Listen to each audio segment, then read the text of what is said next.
आज के इस क्लास में हम कक्षा 7 के विज्ञान से अध्याय 2 बतलाएंगे और इसका नाम है जंतुओं में पोषण। इसके सभी प्रश्न को हम हल करेंगे। ठीक है, आप लोग वीडियो को शुरू से लेके अंत तक देखिए और चैनल पे नए तो चैनल को सब्सक्राइब करके घंटी को बजा दीजिए। ठीक है, तो चलिए अब हम प्रश्न की ओर बढ़ते हैं। इन सभी प्रश्न को हम क्या किए हैं, कॉपी पर लिख लिए हैं। तो यहाँ पे पहला प्रश्न दिया हुआ है आपका अध्याय 2 का जो पहला प्रश्न है, खाली स्थान की पूर्ति कीजिए। तो यहाँ पे एक का ए में दिया हुआ है, मानव शरीर की सबसे बड़ी ग्रंथि यकृत है। ठीक है, यकृत जिसको हम इंग्लिश में बोलते हैं लीवर। ठीक है, ये हो गया यकृत। यकृत में क्या बोलते हैं, लीवर। ठीक है, यहाँ पे बी में है, मनुष्य में भोजन का पाचन मुख्य गुहिका में शुरू होकर बड़ी आंत में पूरा होता है। मुख्य गुहिका मतलब मुंह से। ठीक है, यह मुंह से शुरू होता है और बड़ी आंत में जाके पूरा होता है। उसके बाद सी में है, अमाशय में हाइड्रोक्लोरिक अम्ल एवं पाचक रस का स्राव होता है जो भोजन पर क्रिया करते हैं। यह आपको खाली स्थान है, इसको भरना है। ठीक है, तो यहाँ जहाँ पे खाली स्थान था उसको हम भर लिए हैं, आप लोग इसको भर लीजिएगा। उसके बाद यहाँ पे डी नंबर प्रश्न दिया है, मनुष्य में पोषण के मुख्य चरण। मनुष्य में पोषण के मुख्य चरण हो जाएगा मुख्य गुहिका यानी मुंह से, उसके बाद भोजन नली हो जाएगा, उसके बाद आमाशय हो जाएगा, उसके बाद छोटी आंत और बड़ी आंत है। उसके बाद सी में है, अमीबा अपने भोजन को पादाभ की सहायता से ग्रहण करता है। ठीक है, यहाँ पे हो जाएगा पादाभ। ठीक है, अब दूसरा प्रश्न आपका, सही विकल्प पर सही का चिन्ह लगाइए।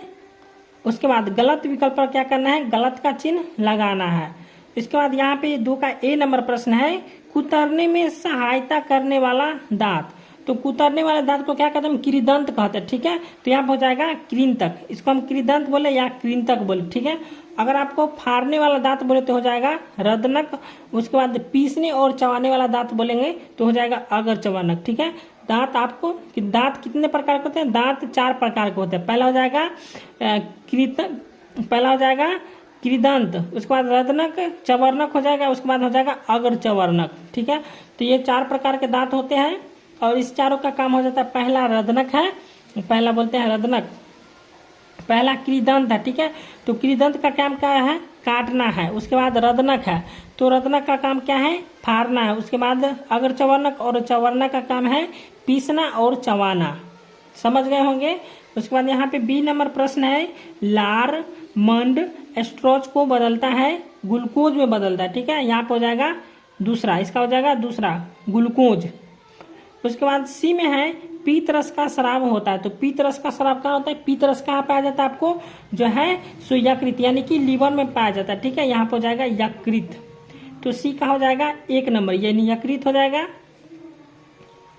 उसके बाद यहाँ पे डी में है, वसा का पूर्ण रूपेण पाचन होता है। तो वसा का पूर्ण रूपेण पाचन क्या होता है, छोटी आंत में होता है। तो इसका हो जाएगा डी का ऑप्शन नंबर 4 हो जाएगा छोटी आंत। अब तीसरा प्रश्न है, सत्य और असत्य कथनों का चिन्हित कीजिए। ठीक है, प्रश्न दिया हुआ है, आपको क्या करना है, सत्य और असत्य में जवाब देना है। तो यहाँ पे 1 नंबर प्रश्न दिया हुआ है, अमाशय में हाइड्रोक्लोरिक अम्ल का स्राव होता है। तो होता है। ठीक है, अमाशय में जो है हाइड्रोक्लोरिक अम्ल का स्राव होता है, यह सत्य है। ठीक है, तो यहाँ पे आ जाएगा सत्य। अब यहाँ पे दूसरा प्रश्न है, पीत रस से प्रोटीन का पाचन होता है। तो पीत रस से क्या होता है, प्रोटीन का पाचन नहीं होता है। ठीक है, तो यहाँ पे हो जाएगा असत्य। उसके बाद तीसरा प्रश्न है, प्रोटीन का पाचन मुख से आरंभ हो जाता है। तो प्रोटीन का पाचन मुख से आरंभ नहीं होता है, यहाँ पे हो जाएगा असत्य। उसके बाद 4 नंबर प्रश्न है, जुगाली करने वाली निगली हुई घास को पुनः अपने मुख में लाकर धीरे धीरे चबाते हैं। तो यह सत्य है। ठीक है, क्योंकि आप गाय को देखे होंगे, गाय जब खाते हैं तो वह पहले पूरा रख लेते हैं, उसके बाद में क्या करते हैं, निकाल के उसको चबाते हैं। ठीक है, उसके बाद यहाँ पे 5 नंबर प्रश्न है, छोटी आंत में श्लेष्मक स्रावित होता है। तो यह हो जाएगा असत्य। 4 नंबर प्रश्न है कॉलम ए के कथनों का मिलान कॉलम बी से कीजिए। तो यहाँ पे कॉलम ए से क्या करना है, कॉलम बी का मिलान करना है। जैसे यहाँ पे दिया हुआ है कार्बोहाइड्रेट, तो कार्बोहाइड्रेट किस में पाया जाता है, शर्करा में पाया जाता है, यानी कि चीनी होता है। उसके बाद यहाँ पे प्रोटीन, प्रोटीन हो जाएगा अमीनो अम्ल, प्रोटीन किस में पाया जाता है, अमीनो अम्ल में। उसके बाद हो जाएगा वसा, तो वसा किस में, वसा अम्ल एवं ग्लिसरॉल में पाया जाता है। उसके बाद पीतरस, तो पीतरस का पित्ताशय में होता है। उसके बाद लार, तो लार होता है लार ग्रंथि में पाया जाता, लार ग्रंथि से लार निकलता है, ठीक है। उसके बाद 5वां प्रश्न है आहार नाल के किन भागों द्वारा ये कार्य होता है। तो यहाँ पे 5 का 1 में प्रश्न दिया भोजन का चबाना।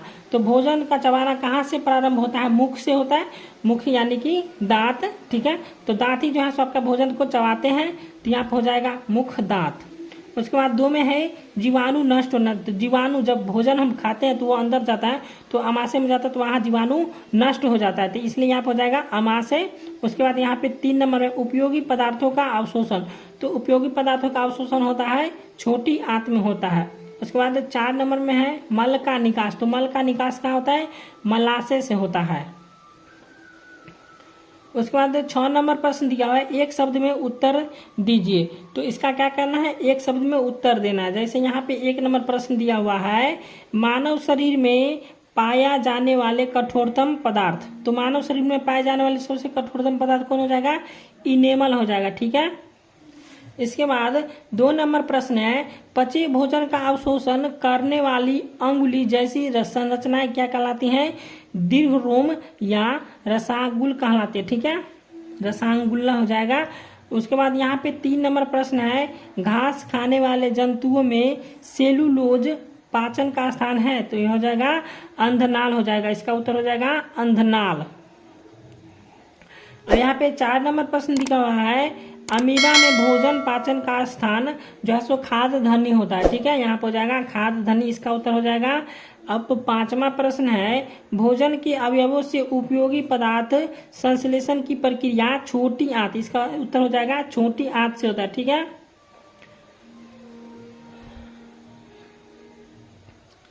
7 नंबर प्रश्न है कारण बताइए। तो यहाँ पे प्रश्न दिया इसका क्या करना है, आपको कारण बतलाना है।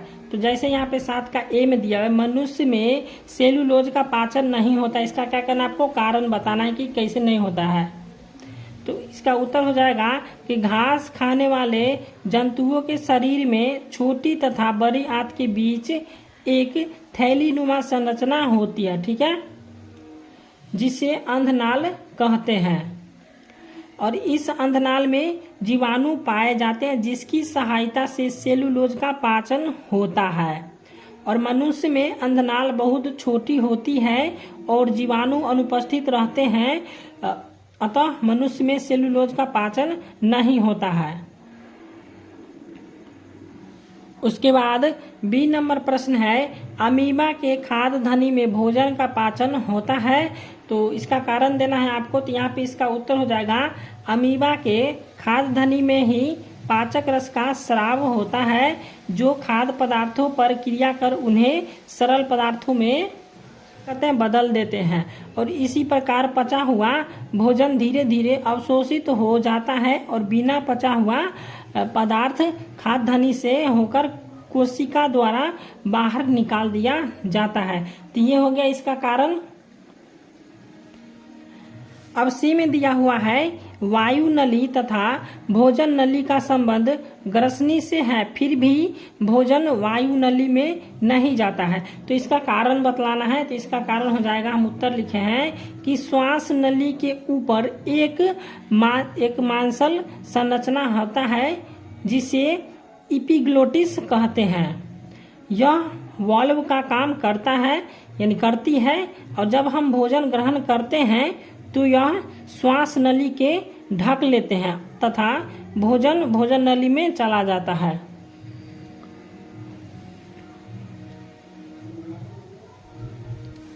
आठवां प्रश्न है छोटी आंत में किन ग्रंथियों के स्राव आते हैं, पाचन में उनकी क्या भूमिका है। तो इसका कारण बतलाना है। तो इसका हम कारण लिख लिए, यहाँ पे उत्तर लिखे हैं। पहला कारण हो जाएगा इसका छोटी आंत में यकृत से पीत रस स्राव होता है जो पाचन में महत्वपूर्ण भूमिका निभाते हैं। उसके बाद दूसरा हो जाएगा, छोटी आंत में अग्नाशय से अग्न्याशयिक रस स्राव होता है, जो प्रोटीन, कार्बोहाइड्रेट और वसा पर क्रिया कर उन्हें सरल रूपों में बदल देता है।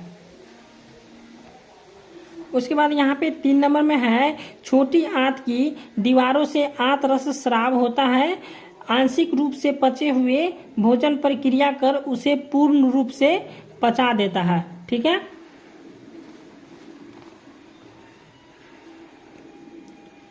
इसके बाद यहाँ पे है 9वां प्रश्न।